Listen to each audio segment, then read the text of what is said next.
Check, test. Hello, 1, 2. Checking that audio. Hi, everybody. Good evening. Check. That sounds like it's good. So, I hope everybody had a great week. I did. It was quiet in the pre-chat tonight. We got Vincent, RV Life. Bruce is in. Tim Myers is here. Judy Kimbrough's in. Hi, Judy. Nice to see you. A few folks are getting connected here. I usually try to wait a few minutes and let a few folks get connected. I was looking at the stats, and I usually don't get the maximum peak number of viewers till almost 35 or 40 minutes into the stream. Eric Meyer is in from Dextet, Missouri.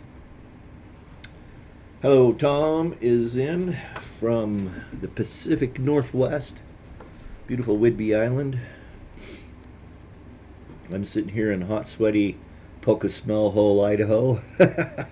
Poca Hell Hole, whatever you want to call it. I have a number of names for it. I like it here. I moved back here on purpose, so I guess I can't say too much. But yeah, we had rain Friday. I had another tarp incident. Man, I'll tell you what, I've had more trouble with tarps. I could scream. Anyway, a little bit more water into the top of the camper back in the bathroom, and I got it all dried out. Saturday morning I went out really early and got it opened up and actually used some towels. It was too early. I didn't want to run the vacuum, trying to be a nice neighbor. So I just grabbed some towels and some shop towels I had and soaked up the water and then put a fan on it. And it turned out okay. There's a little waviness in the top up from the top side, but the bottom's perfectly fine. So I dodged a bullet on that one. Looks like we had a few more folks check in. Linda's in Camp Goer 1, Choctaw, Oklahoma right now. Headed back to Arizona from Wisconsin. Hope your travels are safe. And yeah, she was whining on her own video. By the way, Linda has a channel if you want to go check her out, Camp Goer 1. But yeah, she got the joy of driving through St. Louis, and she was whining about the roads. And when I say whining, I don't mean that to be derogatory, because I use that term all the time. But anyway, she was crying about that. She was crying about the roads. I'll tell you what, Missouri, Arkansas, that whole country, there ain't a straight road in any of it. Well, straight and flat. There are some straight roads that do this. And then there are a lot of roads that do this. And you try driving a 40-foot Class A with a toad on it down US 412 from Bentonville east, and you get down towards Alpena down in there, and I'm telling you what, it's a workout. The last time I drove through there, I was headed to my dad's, and we were just getting close to Alpena. I was a mile out of Alpena, and I had been trying to pull over. I'm pretty conscientious. There's not a lot of places to pull over, down through there. And this guy had been following me for at least 15 miles, maybe 10. I just couldn't find a spot to pull over. Well, he finally got to an open spot and just hammered that car. It was like a Dodge Charger Challenger or something like that. Anyway, wouldn't you know it, there's a cop sitting right there. Bam, got him. I felt so sorry for the guy. I just had to laugh. But yeah, there's a lot of crooked, crazy roads out there in Arkansas.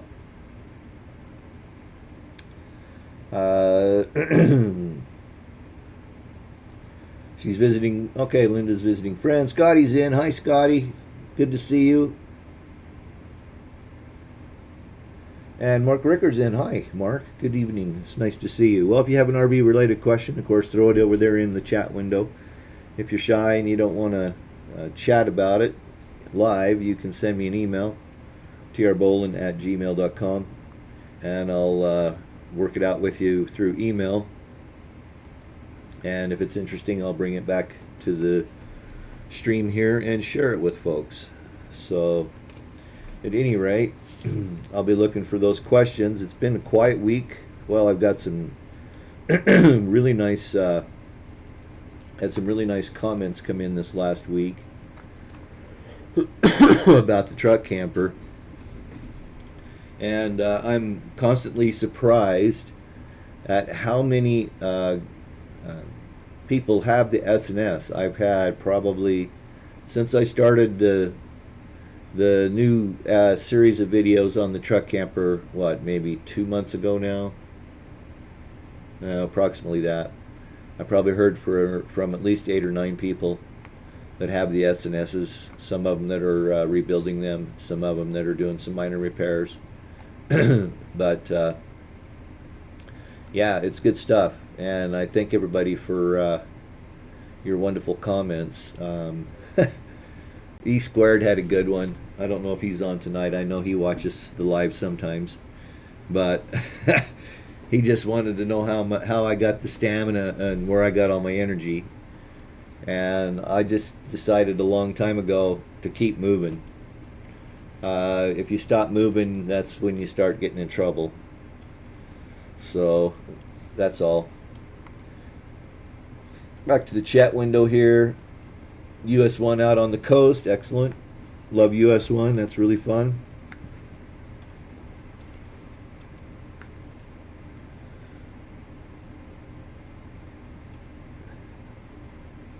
Okay, so Mark, you're you got me down. I don't even know how to say that. Chinotig, Chinotig, Virginia. Yeah. I-72 and Route 36 in Missouri was wonderfully straight and level and smooth. Don't ask me about Indiana's roads, though. Yeah, I guess that's up north, though, in Missouri, where the hills aren't, when you're up and out of the Ozarks. I'm thinking like I-70 is not bad once you get, a little bit west of St. Louis. It's pretty flat, really. But I-44, it's rolling hills all the way into Oklahoma City. And, or maybe Tulsa. Yeah, Tulsa in is not too bad, but into Tulsa from like St. Louis on 44 is pretty rock and rolly. So let's see here.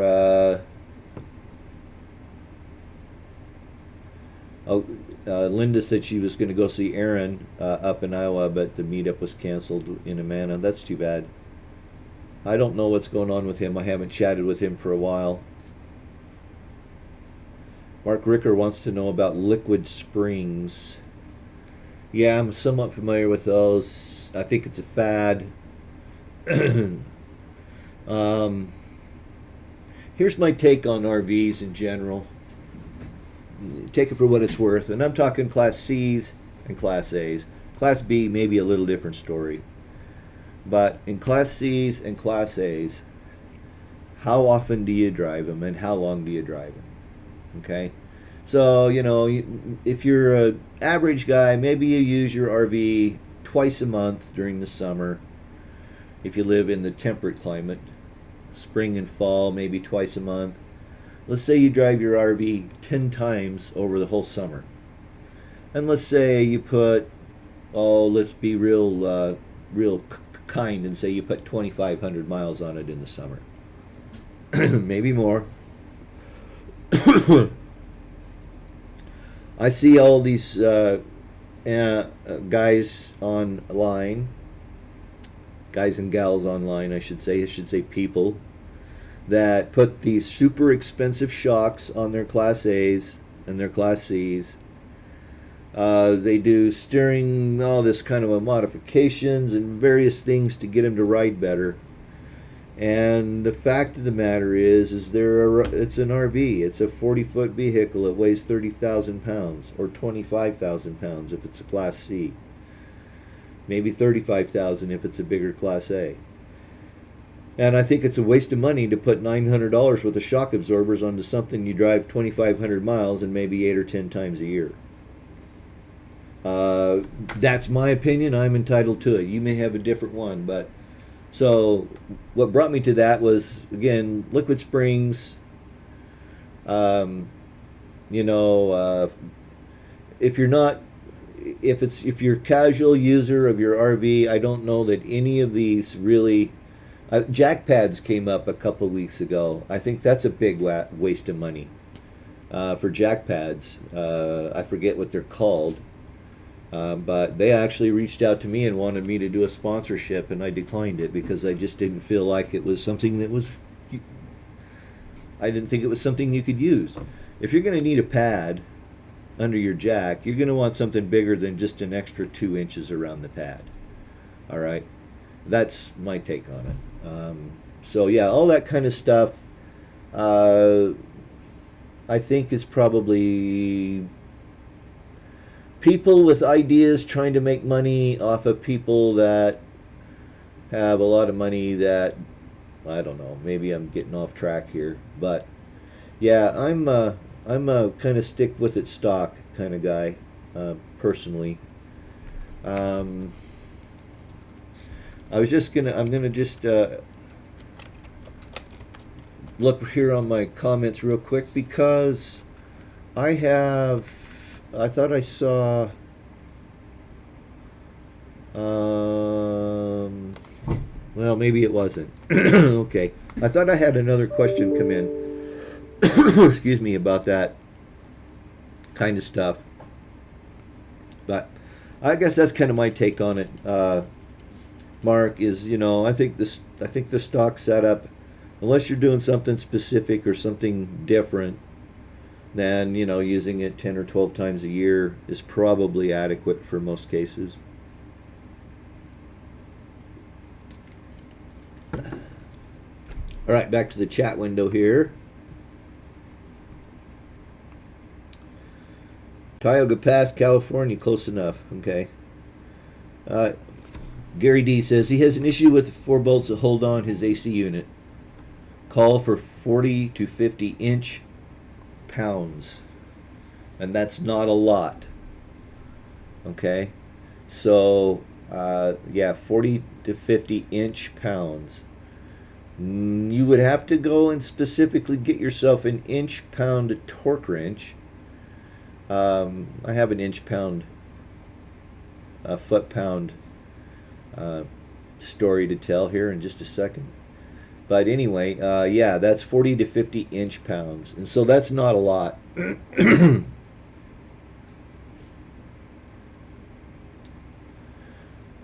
My dad and I were putting a block heater in his pickup. It was many, many years ago, back in the 80s, and I was working for a transmission wholesaler. And they had a shop, and so it was winter, and we wanted to put a block heater in. So he bought the block heater. We put it in the shop out there, and we're, putting it in and all that stuff. And I asked him, I says, we'll look and see what the torque specs are on it. And he said 23. And so I got my torque wrench out, rink, rink, rink, and set it to 23 foot-pounds and busted the bolt on this. It was an immersion block heater that went in through a soft plug. Anyway, Dorothy Curtis, I plan on keeping my glass in a one spot for about 6 months with a full tank of gas. Okay, Class A. Gotcha, Julieta. Okay. And one, okay. Do I need to treat the gas since sitting that long? Yeah, it wouldn't hurt to get yourself some Sta-Bil fuel stabilizer. Okay. With a full tank, it probably isn't a problem, but it depends on where you're at. I would just go ahead and get the Sta-Bil. It's $6 or $7, maybe $8, to treat a tank that size, and it's definitely worth it. It'll keep the varnish out of your carburetor. Fuel injectors will work better. Yeah, it's a good idea. I always put cetane booster and an antifungal in my diesel tanks when I was storing it in the winter to keep them, in good shape. So yeah, I think the Sta-Bil is a good stuff, and it probably wouldn't be a bad idea to go ahead and put some in there, Dorothy. Burlap Studio, hi. So nice to have you here tonight.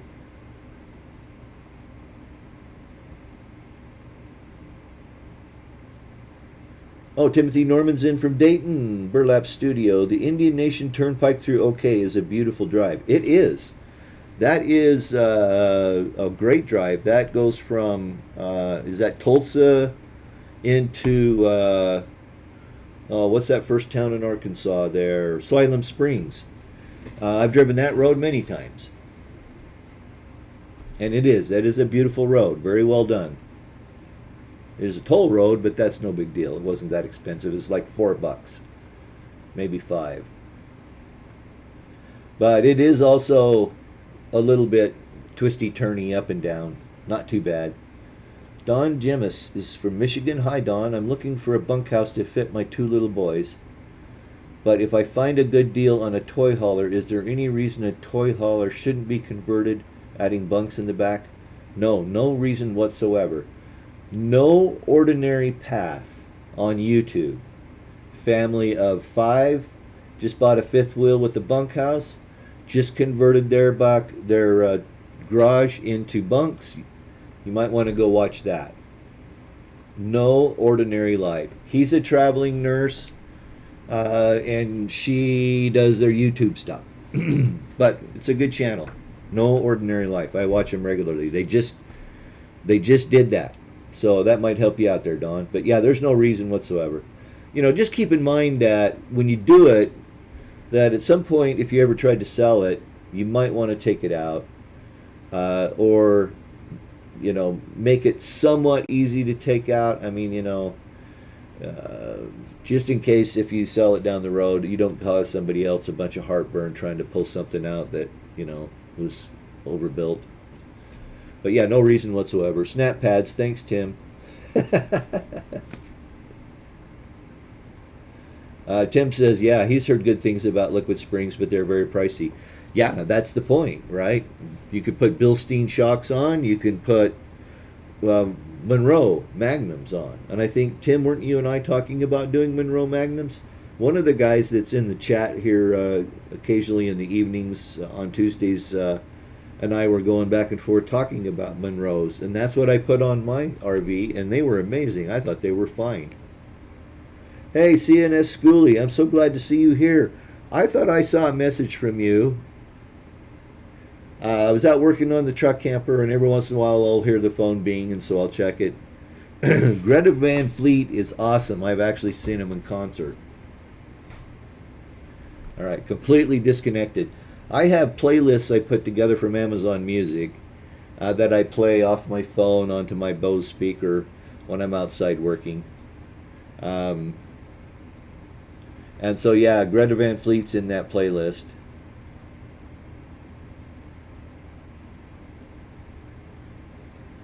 Judy says that she heard Liquid Springs started about 20 grand.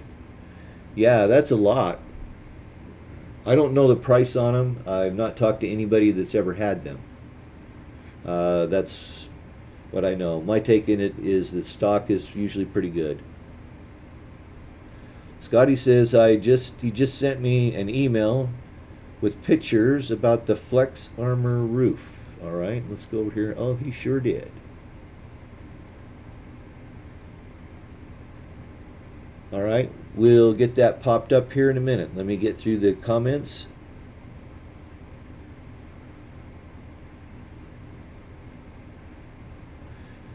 Burlap, glad you could join. I'm glad you're here too, at the right time of the day. It's breathtaking. A long way between bathrooms, though.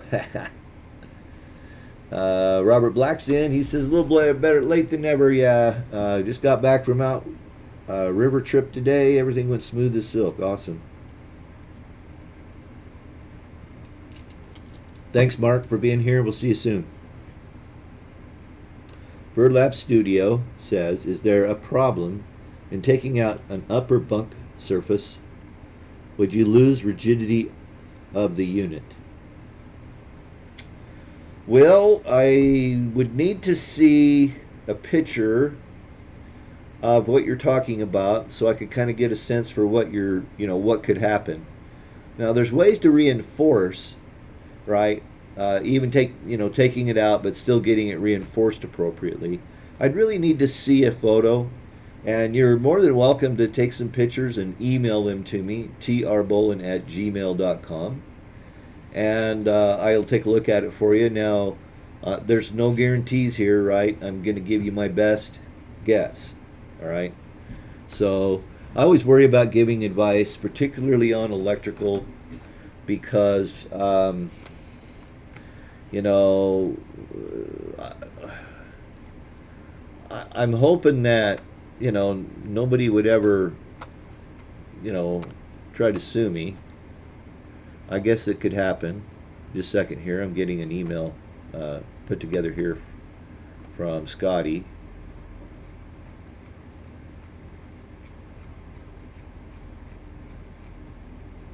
Okay. So Scotty sent me some pictures here of the Flex Armor roof. Looks to me like it's coming apart. Let me jump over here. Let's see if I do. I think I want to do this.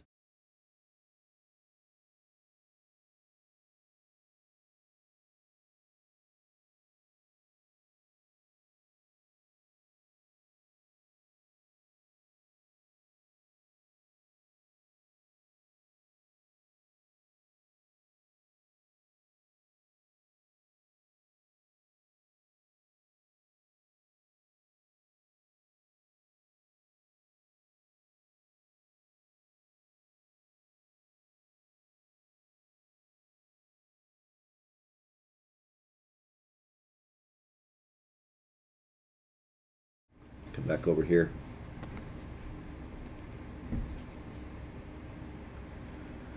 So that's the Flex Armor coating, huh? That sure doesn't look that good. Are you sure you got your roof really clean before you put it down? Question mark.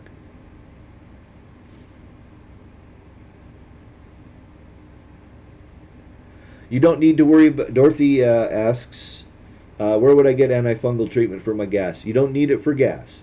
Okay, all you need is the Stabil, Stabil, and time for a cheap commercial. You can get it from Amazon. You can go to Amazon through the link in the description of this video, and then just search for Stabil gas treatment, Stabil, and pick up a bottle on Amazon, and I'll get a small commission. You'll pay the same price, and I'll thank you for that. Otherwise, go to your local parts store. Home Depot's got it, Lowe's, your home improvement centers will have it. Stabil is often used in like lawnmowers and other portable gas equipment that's set for the winter to keep the varnish out of the gas and keep it from decomposing. So yeah, but it's good stuff and it's inexpensive.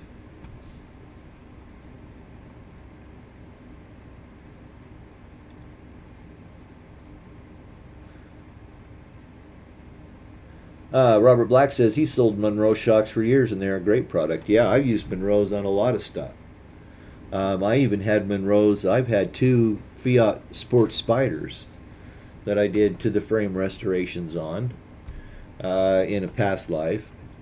And the 124 Sport Spiders, I had a 77 and a 78 that I restored. And I put Monroe's on it, and they were amazing. Now I wasn't road rally racing, so I might have got a little better performance of that, but for a daily driver, they were pretty solid. Yeah, CNS Schooley agrees with me that Greta Van Fleet is a pretty good band. Yeah, I actually saw them in Salt Lake, of all places. Burlap says he'll get me some pictures or a short video. Okay, that's cool. That'll work. And no guarantees. I understand and assume all risks. Yeah, yeah. I just have to, qualify that. You can't hear me? You can now. Oh, I know why. Okay. Damn it! I got to fix that. I'm sorry. I had a glitch earlier tonight when I was doing the testing because I had a microphone problem last week too. And so I did some testing and I screwed something up on that. Sorry. The pictures we were looking at, let's see here if I can actually go fix that.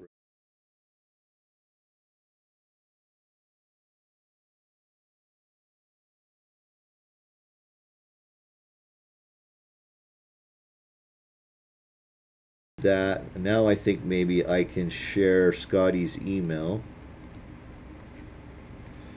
Okay, now can you still hear me? Can you hear me? Thumbs up somewhere. Yeah, I don't have a microphone on that. Hang on here. Let me do a little bit of yard work here on my desktop. Okay, it looks like you should be able to hear me now. Sorry about that. I had a glitch earlier tonight. I was doing some testing because we had that problem last week. All right, so Scotty sent me this. This is the Flex Armor roof. And so it doesn't look very good. 2 years ago, he had his Montana fifth wheel coated with Flex Armor product by a company in the Tri-Cities. On my way back with the fifth wheel to see what's going on, sending the same pitch I sent the installer for your pleasure. Yeah, this is bad. Look at this up here. Wow. Cracking, chipping off. So you didn't do this. You had somebody that supposedly knew what they were doing do this. Yeah, cracks and flaking and chipping. I hope you didn't spend a lot of money on that, Scotty. I know you probably did, but that sucks. 2 years, huh? Wow. Okay, back to the chat here. Sorry about the audio. It should be all sorted out now, and I'll go through and test this all again after I finish tonight.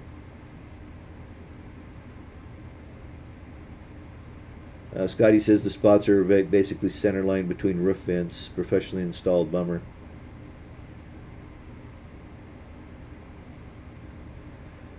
Tim says he had some friends that had the Flex Armor roof installed in Florida, and I cringed when they did it. Just saying.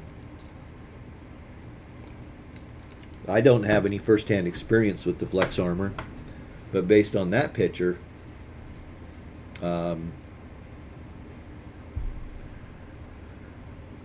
yeah, I'm gonna have to. I'll be steering people away from that.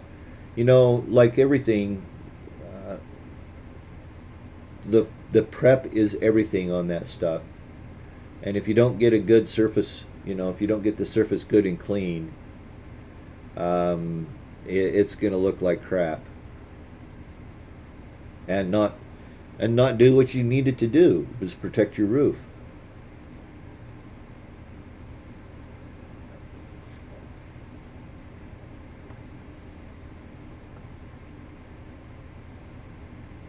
Let's see. Okay. Scotty says he's taking it back to the installer next week. Looking for advice before I get there. Well, there's really not much you can do, Scotty. I mean, what they can do is they'll have to get in there and they'll have to just scrub the heck out of those areas. Get in there with the putty knife or some kind of a scraper and scrape up the loose spots and recoat. I think that's all they can do. You can't really take it off. It's not really removable except if it's not done right. So yeah, I think that's my advice is, hopefully they stand behind their work and hopefully they'll patch the areas that have failed for you. Yeah, so it's 1:30. I usually do my cheap commercial about right now, which is if you'd like to support the channel, you can do so by visiting Amazon through the link in the description of this video. Then you can go anywhere in Amazon you'd like, buy whatever you'd like. I'll get a small commission. You'll pay the same price. And I'll appreciate that many times over. Also, there's some discount codes available for RecPro, Renogy. I've got a couple others in the works now that I'm pretty excited about that I'll be able to announce here, probably in the next month or so. And so, supporting the channel that way is always nice. I'll tell you, on average, these live streams, on average, over the last year, I'll make $1 from YouTube. $1 for an hour's work. So that's the reality of YouTube. Anyway, also a visit to my website at trbowling.com is always helpful. Lots of good information over there. Your thumbs up, Super important. Lets people know that other people like the video or the information that they're getting. And then last but not least, share it. Let other folks know that that you find value in this and that they might as well. So thank you.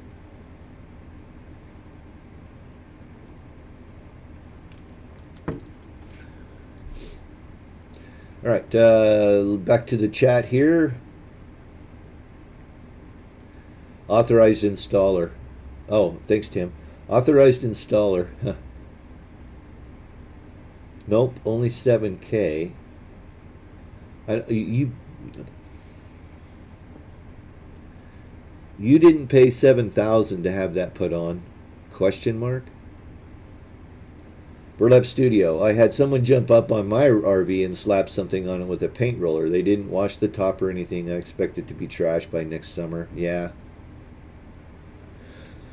Yeah. Prep is everything. It's just like painting. Well, it is painting, essentially, right? You're just painting rubber instead of the siding on your house or the cabinets in your kitchen. Not much difference there.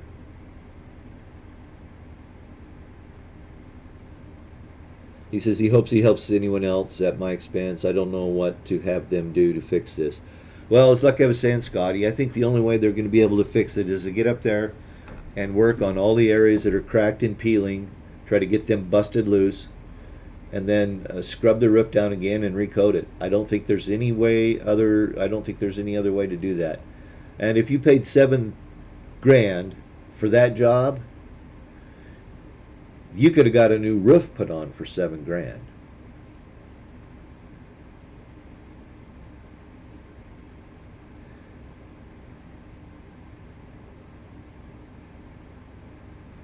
Okay, so they're talking about Tim was asking about the thickness. Scotty says it was thick on the edges, but looks rather thin in this area and in the middle.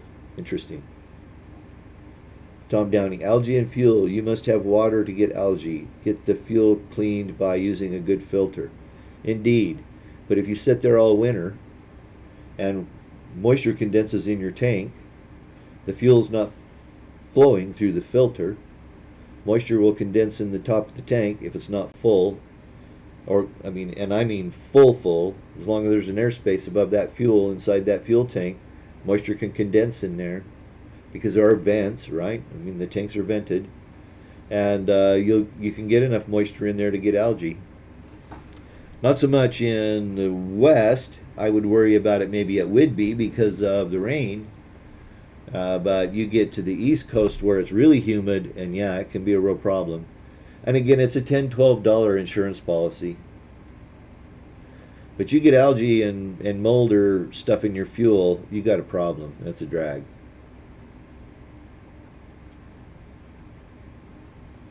Tim says the application his friends have is about a 1/2 to 3/4 inch thick. Interesting. Scotty says his is 3/8 to a half. Hey, KX Racer. Jay's in from northeastern Pennsylvania. Hi, Jay. It's so nice to have you here. Have you got out camping yet? Eric Myers. What's a decent Wi-Fi booster that won't break the bank? Well, I like the WeBoost, but it's expensive. It's $450. There's a couple others out there. I'm just trying to remember the name of it. Here's what I would recommend, because I haven't been staying on top of this stuff, and it's a moving target. Anything connectivity, electronic wise, or anything like that, if you don't stay on top of it, you're going to get left behind. And I freely admit I've been left behind. However, I'm going to refer you to the Mobile Internet Resource Center on YouTube here. Mobile Internet Resource Center. Chris and Cherie, I actually met them at a rally down in the Arizona area a number of years ago. Super nice people. We have similar backgrounds, kind of IT geeky type people. But that's all they do is talk about mobile connectivity for nomads. And go check out their channel, and I'm sure you'll find some good, inexpensive recommendations. Otherwise, I will do a little research for you, and we can chat more about Wi-Fi boosters, or excuse me, Did you say Wi-Fi or cellular? I might have missed. I might have goofed up here. Wi-Fi booster. Okay, sorry. I thought you asked for cellular. Okay, on the Wi-Fi booster, the PEP Wave is all the rage. All right, that's the one that everybody wants, but it's big dollars. I don't have. Didn't use a Wi-Fi booster. I had a cellular booster. I will still refer you to the Mobile Internet Resource Center because they're going to talk all about Wi-Fi boosters as well. And so I would recommend that you go over there and check them out. I freely admit that my touch of that subject is thin right now.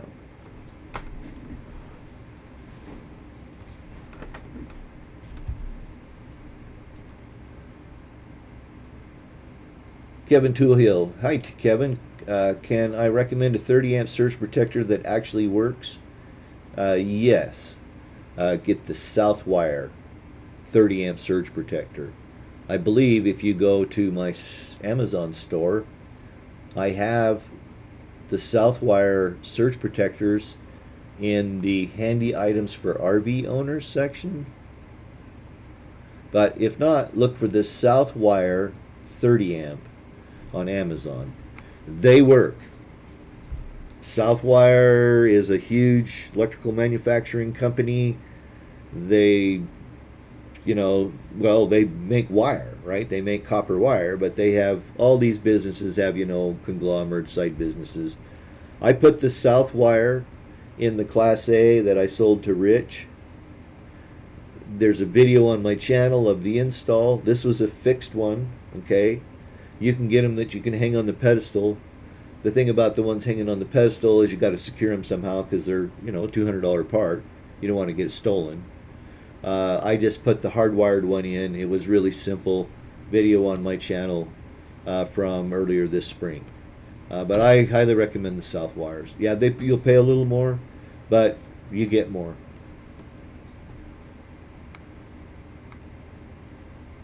There's also an article on my website, now that I think about it, trbolin.com, about surge suppression.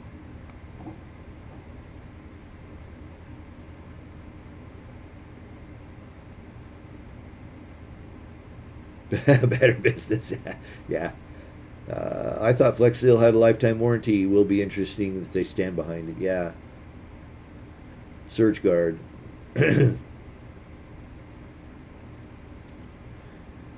Scotty, Tim Myers, yes, lifetime warranty, but the only dealer in the Pacific Northwest is 300 miles from me. Yeah, that's usually the way it works. Tom Downey says, all in, my new roof cost $250. I don't think you got the whole roof replaced. I replaced my whole roof, and I think all in, I was under $1,500, and I did plywood. I did the sheathing, I did the everything.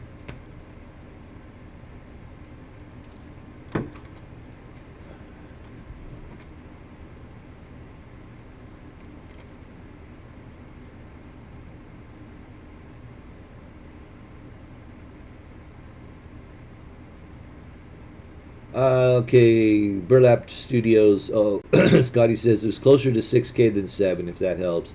Had a few other items taken care of on the same bill. Yeah, I don't know. I just, I've been, the middle of the road average for a 40-foot Class A roof replacement runs around $6,500. That might be a little more now with inflation and stuff, but that's what they've been going for quite a few years.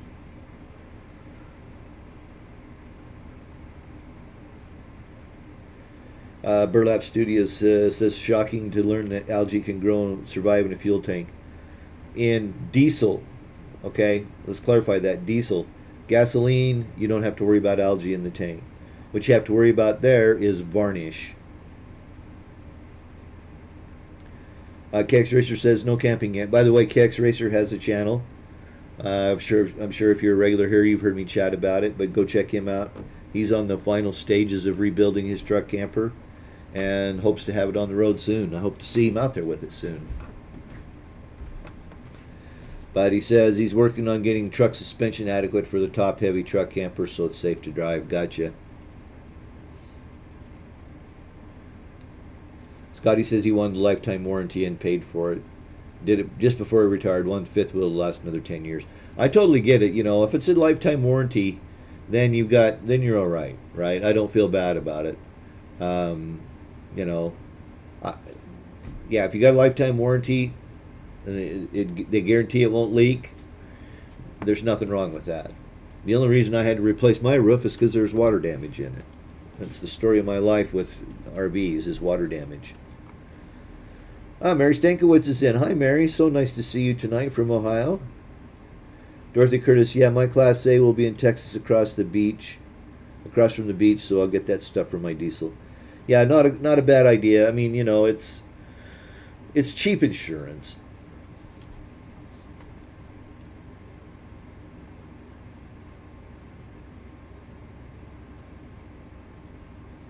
Uh, Clean water will not start algae. Marine industry has a great problem because the huge tanks at the fuel farms, and that transfer introduces the algae.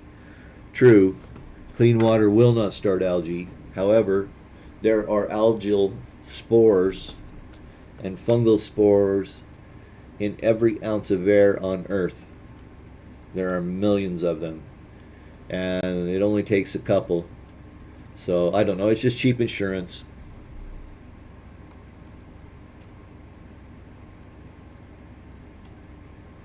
Don't worry about spelling, Mary. You know, a lot of the guys and gals are using the voice recognition, so we've come to be able to work out between the lines. So not a worry. Yeah, totally, Tom. You're right. Yeah, I needed a lot of repairs. I had water damage and mold and all that, and I wanted to put solar on. I wanted a good solid substrate. Gary D, he says, his AC mount 4 bolts were a bit loose. Any words of wisdom for tightening? Yeah, just check the torque on them. Like I think you mentioned earlier, 40 to 50 inch pounds. You can convert that. I think 40 to 50 inch pounds is probably going to be 5 or 6 foot pounds.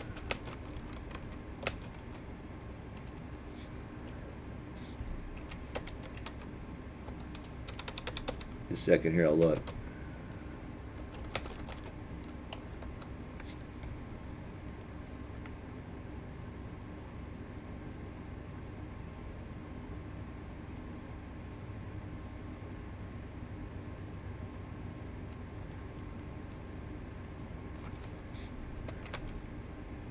That's 3 foot pounds, so that's not a lot. Um, 40 to 50 sounds a little low on the torque on that, Gare. You know, what I would do is I would tighten it fairly tight with a socket wrench. Okay? I mean, don't over crank it. Don't rank on it. But get it down really nice and snug and tight. That I think you'll be fine there.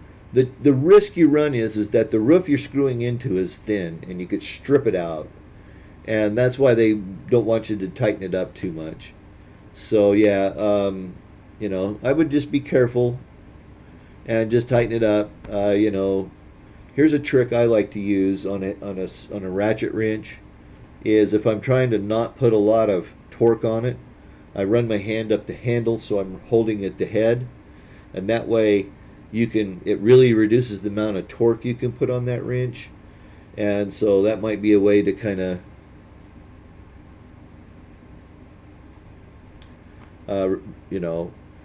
but yeah, they tend to want to loosen up anything like that.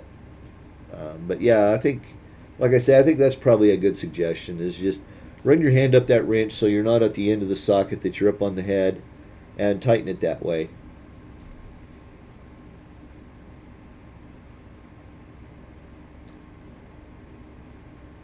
Scotty says, thanks for helping me on the roof. You're welcome, Scotty. Thanks for sharing with us tonight. I hope we'll see you soon.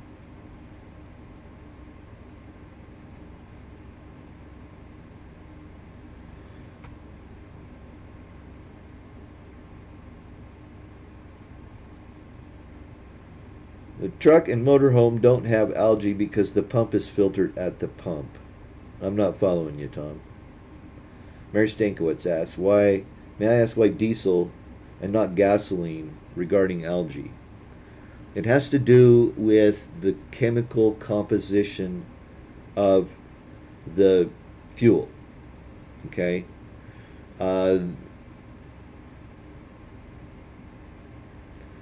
Gasoline is more volatile. It has lighter oils in it. And the algae can't eat the lighter oils. Okay? Diesel has heavier oils. What it really comes down to is, I don't want to get too technical here, but it's carbon chain length. All right? Diesel fuel, the carbon molecules of the fuel will be between 17 and 36 to 38 carbon atoms. Okay? In gasoline, it could be 12 to 20 carbon atoms. And there's millions of these different molecule lengths that make up the fuel, either gasoline or diesel. Why diesel rigs get better mileage is because the carbon chains are longer, so there's more energy stored in them. So when you break down those carbon chains, when you burn them, you're breaking these carbon bonds, which creates energy. And so if you have more carbon bonds, you're getting more energy per, ounce of fuel. The gasoline is more volatile, okay, so it has the smaller molecules. And the algae can get into it, but it's not as prevalent as it would be in a diesel.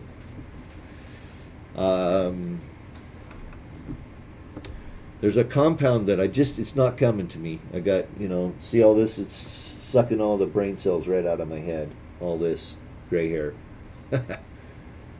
So I can't remember it. I'll have to go read about that.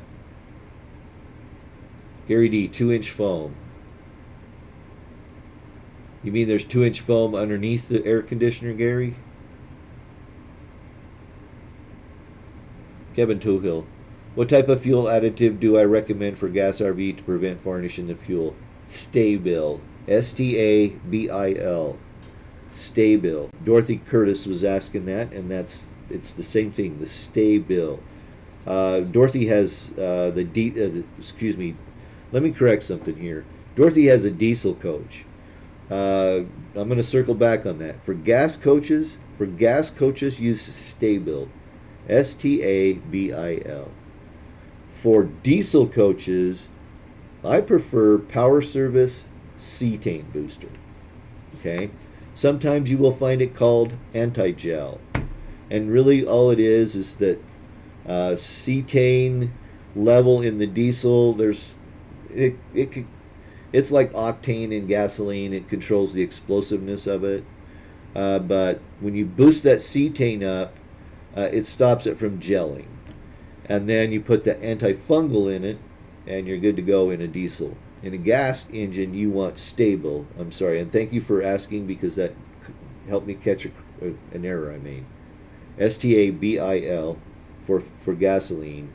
And then for diesels, I prefer and use Power Service cetane booster.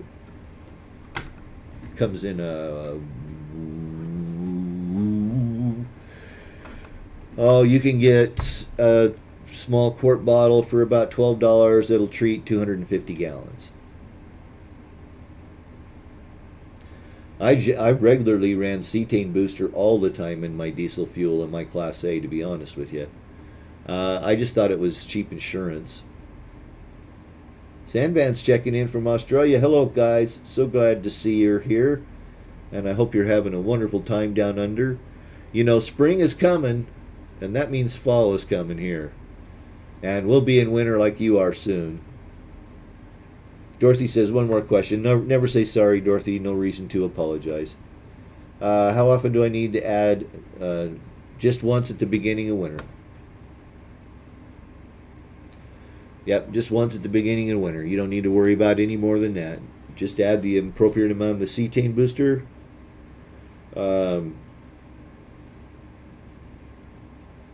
and the antifungal. And I can't tell you a specific antifungal. I'm trying to remember the one I used to get.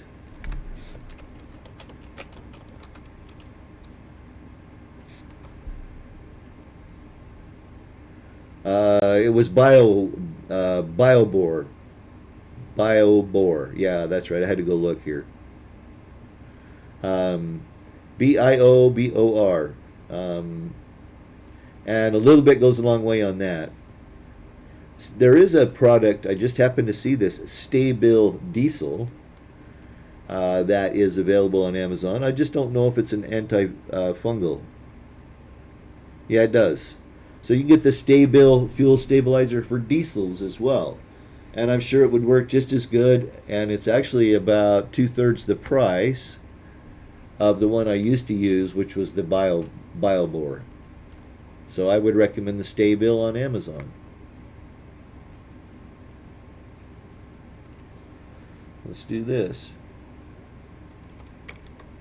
Oh, Control Z that. Come on.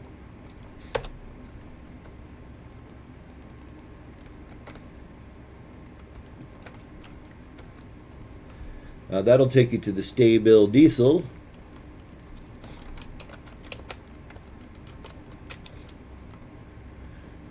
From Amazon. Of course, those are affiliate links. As an Amazon affiliate, I'm required to let you know that you'll pay the same price, but I do get a small commission. And as I've mentioned before, and hopefully you're not tired of hearing it, every little bit helps. Like I said, I make $1 on average on one of these live streams from the advertising. That second link I just posted was for the Stabil gas treatment. Either one of those will work.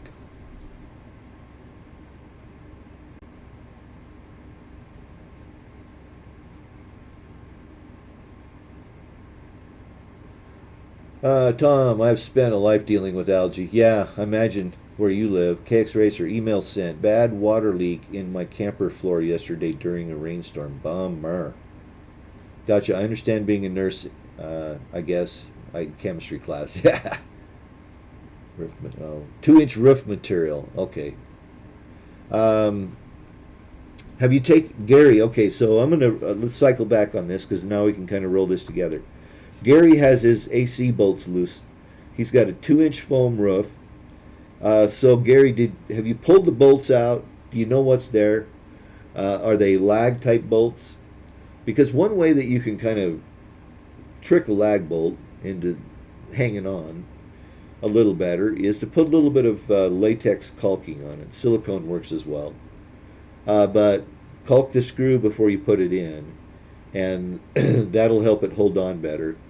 But there should be framing, rigid framing around the opening for the AC. So your typical AC opening is 14 by 14. Actually, your typical vent opening in a roof of an RV is 14 by 14.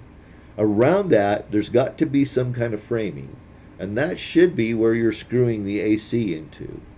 I was actually just looking today because I'm pulling electrical. Actually, I started doing my electrical on the truck camper, which is exciting for me because I love the electrical side of things.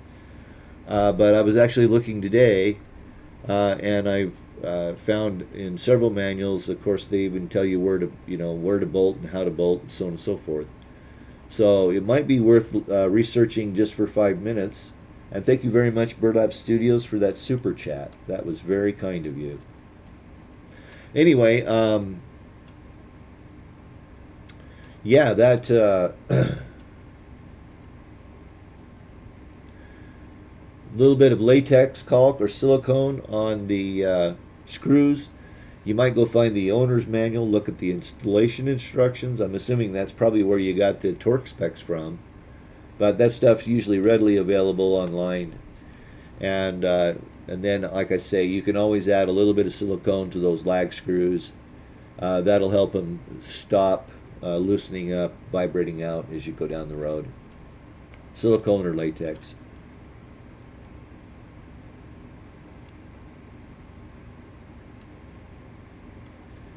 Yeah, all the farmers around him use CT. Yeah.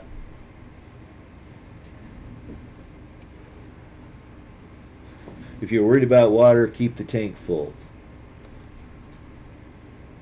Yes, Dorothy, the Stay Build diesel was the first link I shared, and that is for the diesel fuel.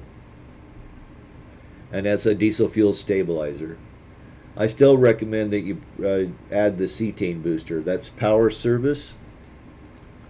Um, you can use other. Now there's, Murphy's Miracle Oil and Seafoam and all that stuff. All right, Fords and Chevys. I tend to not get into, arguing about specific products. I recommend products that I personally use.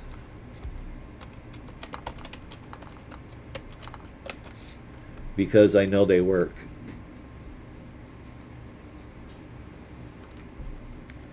Let's see here. Okay. And this one here.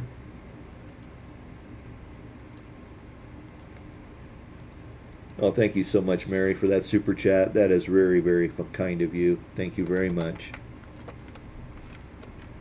That link right there will take you to Power Services cetane boost. Protect you down quite a ways. That little bottle will treat 100 gallons. They have quart bottles and so on and so forth. That's a quart. You can get gallons. I do recommend, though, that if you're going to get the cetane boost, get a, if you have a Class A and you're, driving it a fair amount, get yourself a half a gallon and carry it with you.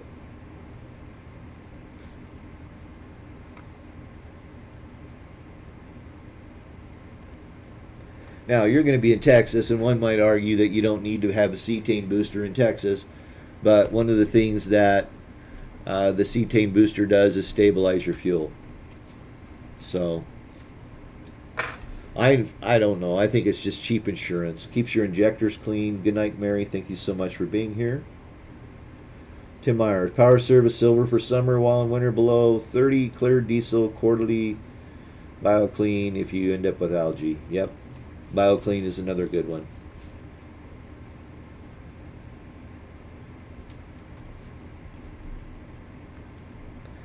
Tom says in 22 years he's never added anything except number 2 diesel. Tom, you've never had your rig in 20 below temperatures, have you?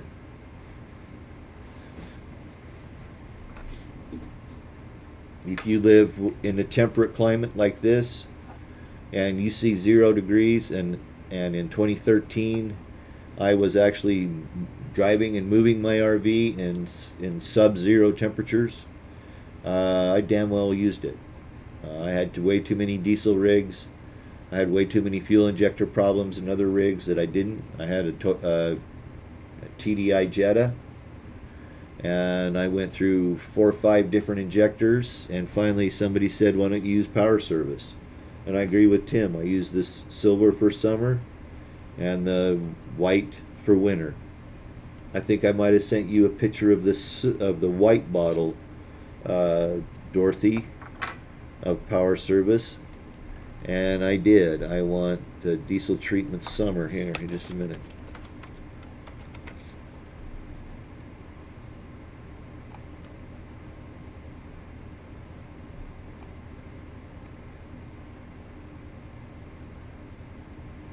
Well, all I'm finding right now are 12 packs.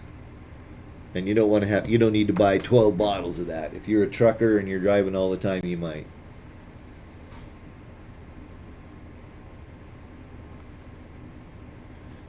All right, Tom. Well, you just got damn lucky. That's all I can say. I'll take luck over skill any day.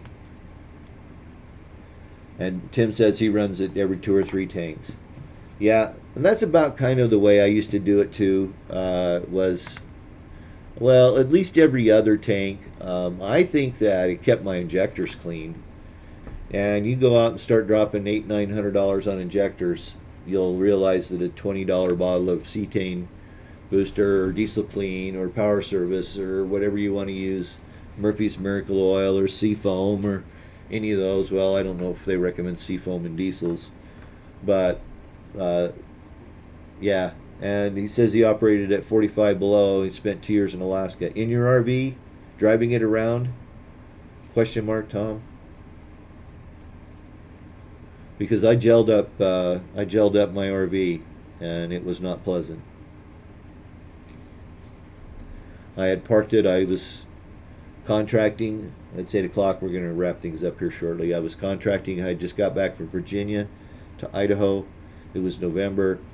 I spent 3 weeks putting a new floor in, doing a bunch of repair work because I knew I was leaving right after the first of the year for another contract in San Diego. I go out on the 4th of January, fire it up, try to fire it up, and it's gelled.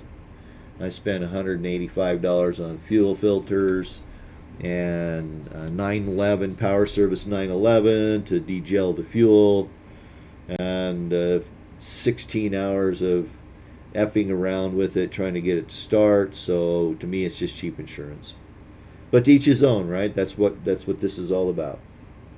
All right, it's 8 o'clock. If there are no other questions, I want to thank Mary and the Burlap Studio both for their super chats. That's very kind of you. I encourage you to please visit my website at trbolo.com. Give me that thumbs up.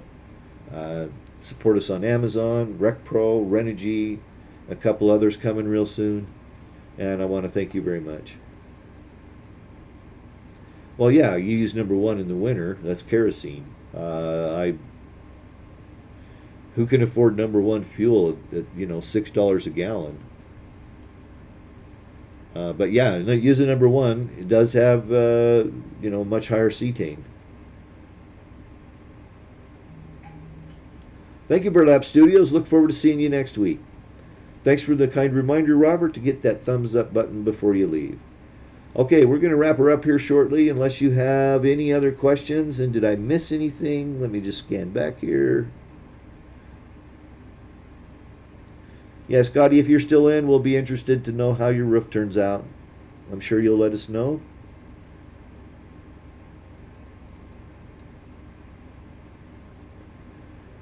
Jay sent me an email. Let me see if I got that. Okay. Oh, yeah, we did. All right, hang on here. Let's look at these real quick. Oh, no. All right, hang on here a second. Let me see if I can pop these out. Just a minute here so I can get these up so they're a little larger for folks to see. Where's that at?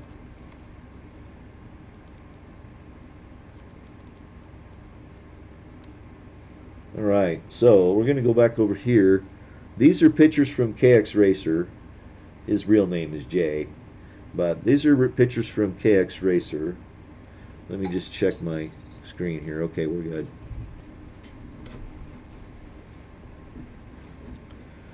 Jay, was this in your truck bed when it leaked?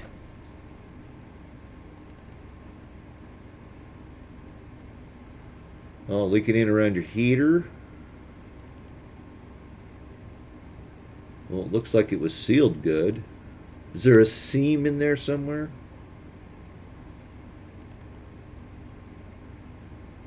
Oh, Octoleva, I see.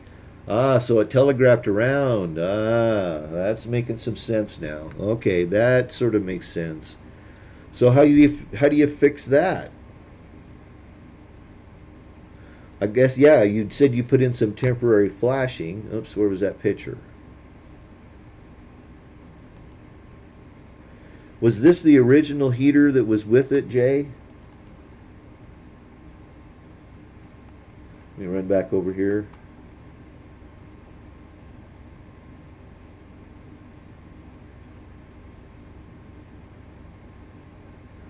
Yeah, I see what you did here to keep the rain out. Interesting, huh? So it was telegraphing around. I sort of get it, like surface tension of water is what causes that. And so it just wrapped around that and wrapped around and flowed in the top through the exhaust vent. That is just a bummer. Well, I know you're paying on the water damage, Jay, or on the water, because, like I say, I had another tarp fail the other day. This is about my fifth tarp. Well, in all, um, in self-defense, the wind did blow 53 miles an hour. So,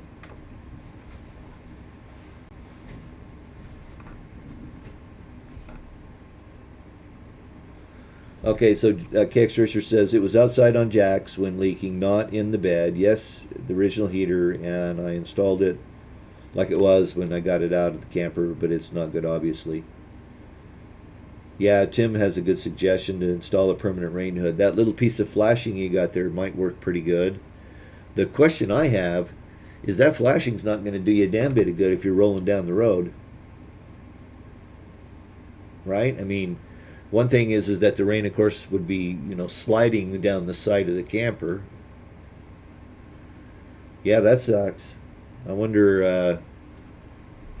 Let us know how that turns out. His plan is to permanently install a rain cap from Vinny's Trailer Supply, but I'm concerned about it when I'm driving or washing it. Yeah, I would probably stuff it full of rags when you wash it, just to make sure you keep the water out of it.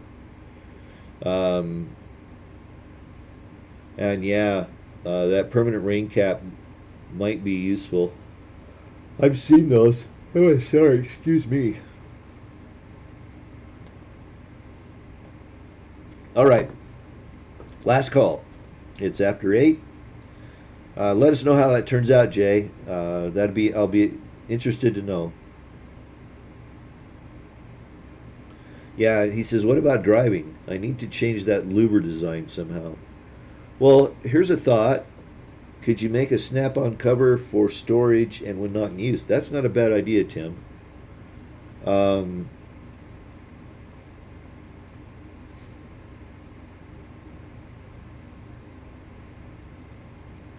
yeah, that's not a bad idea because you're probably not going to be running that heater when you're rolling down the road. You might be able to do that with like some vinyl.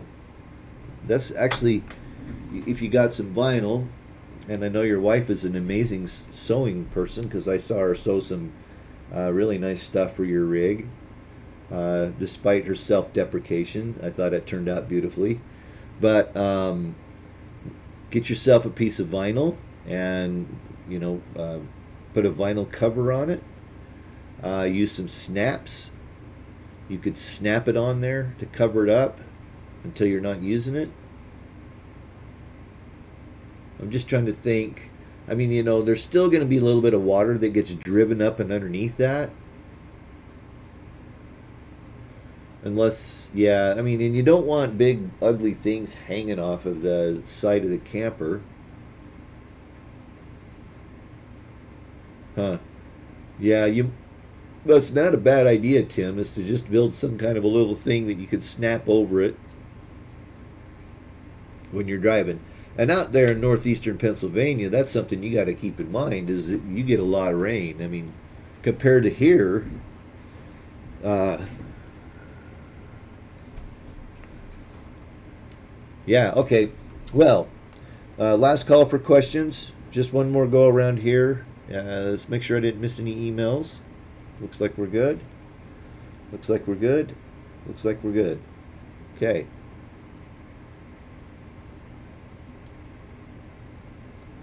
No, they're good ideas, Tim. And he asks, does the existing louver have weep holes at the bottom to drain the water? Well, yeah, I would think, but what's happening is that surface tension is keeping that water on there and it's sucking it underneath and getting inside the heater. So it's getting underneath the flange, underneath the cowling somehow.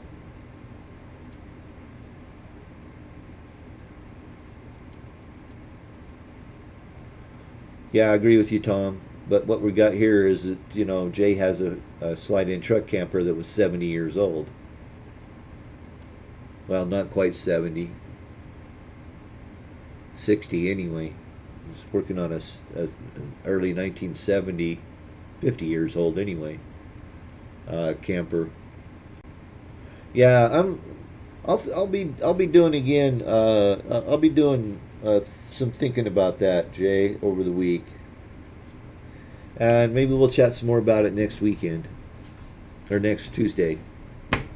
Okay, that'll have to do it for tonight, folks. Hey, thanks so much for joining. Be sure and tune in next Tuesday night, 7 p.m. Same bat time, same bat channel, and same bat crap crazy host. And I'll call it a night. Thanks so much. Appreciate everybody so much. And we'll see you in a week. Good night. Peace.